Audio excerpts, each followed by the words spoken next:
कि सरकार ने लिखित में भी कई बातें कही और मामला तो सुप्रीम कोर्ट में भी, और सुप्रीम कोर्ट भी ये कह रहा है कि बातचीत से रास्ता निकालिए, लेकिन क्या उसकी शर्त ये होनी चाहिए कि कानून वापस ही हो या रद्द हो, तभी ये बातचीत हो पाएगी? मीनाक्षी जी, मैं 1 मिनट बोल लूं अपनी बात? जी प्लीज। जब चुनाव से पहले किसानों को 6,000 रुपए देने की योजना की थी और 2,000 रुपए की पहली किस्त दी गई थी, तो तब तमाम लोगों ने यह कहा कि यह सिर्फ चुनावी हथकंडा है, बाद में बंद हो जाएगा। वो 90,000 करोड़ रुपए साल किसानों के खाते में दे रही है सरकार। एक मेरा निवेदन मेरा देश के तमाम मित्रों से है। एक तो मुझे अफसोस इस बात का है कि वो डॉक्टर मनमोहन सिंह जी जो हमारे पूर्व प्रधानमंत्री रहे हैं, वो क्यों चुप्पी साधे हुए हैं, क्यों कांग्रेस के मित्रों को समझा नहीं रहे हैं कि सच्चाई क्या थी। और दूसरी बात यह है कि क्या चीन तय करेगा लाल झंडे से कि किस तरीके से आंदोलन चलने हैं?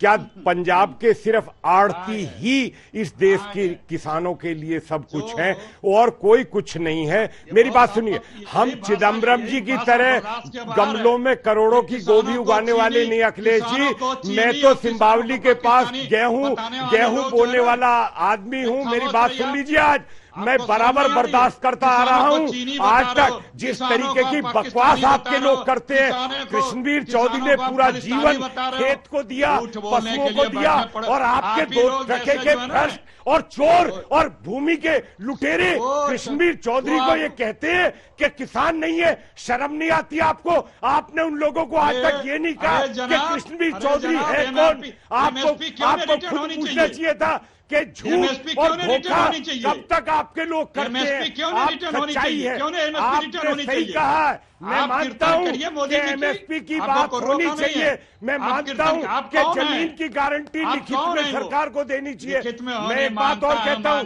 कक्का जी उस कमेटी में रहने चाहिए, हम चाहते हैं, और कक्का जी रहेंगे तो हमको पूरी विश्वास के साथ कह सकता हूं कोई गलत बात नहीं होगा। ठीक है, कक्का जी को लेकर आपकी भरोसा दिखा रही है कि वो बातचीत की उस कमेटी का हिस्सा है।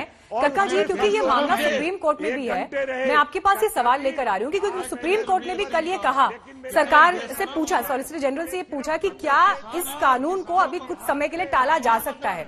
मेरा सवाल आपसे ये है कि जब तक इस मामले की सुनवाई सुप्रीम कोर्ट में चल रही है, अगर इस मामले को तब तक सरकार की तरफ से टाला जाता है या रोका जाता है, तब क्या आप लोग खुले मन से बातचीत के लिए तैयार रहेंगे? आपने बहुत अच्छा क्वेश्चन किया है। सुप्रीम कोर्ट में चीफ जस्टिस साहब ने खासतौर से कहा है सॉलिसिटर जनरल से, तो निश्चित तौर से उन्होंने ये भी कहा है कि इससे एक अच्छा वातावरण बनेगा और उस वातावरण में एक अच्छी चर्चा होगी। और आदरणीय कृषि मंत्री जी ने भी जो चिट्ठी लिखी है उसमें वही बातें लिखी हैं जो हमारी 5-6 राउंड में चर्चाएं हुई हैं। बड़े मन से गृह मंत्री जी ने भी कहा है कि जो भी सुधार आप चाहते हैं वो हम करने को तैयार है। और हमारे लोगों ने कहा भी कि भाई ये पहले चर्चा हो जाती तो दिक्कत नहीं होती। तो उन्होंने कहा कि हमसे त्रुटि हुई है, अपन मिलके इसको ठीक कर लेंगे, उसमें कोई समस्या नहीं है। परंतु चर्चा 29 दिन के बाद आज तक चर्चा बुलाई नहीं गई है। और ऊपर से जो हम प्रचार में लग गए हैं पूरे देश के लोगों के बीच में कि तीनों एक्ट ठीक है, ये बाधा पहुंचाएंगे आगामी वार्ता के लिए। सुप्रीम कोर्ट कमेटी बनाती है तो हमारी भी कमेटी है, वो कमेटी तय करेगी। नमस्कार, मैं हूं अंजना ओम कश्यप। हमें उम्मीद है ये वीडियो आपको पसंद आया होगा। लेटेस्ट खबरों के लिए यूं ही देखते रहिए आज तक, और इस वीडियो के पसंद आने पर लाइक, शेयर एंड सब्सक्राइब करना ना भूलें।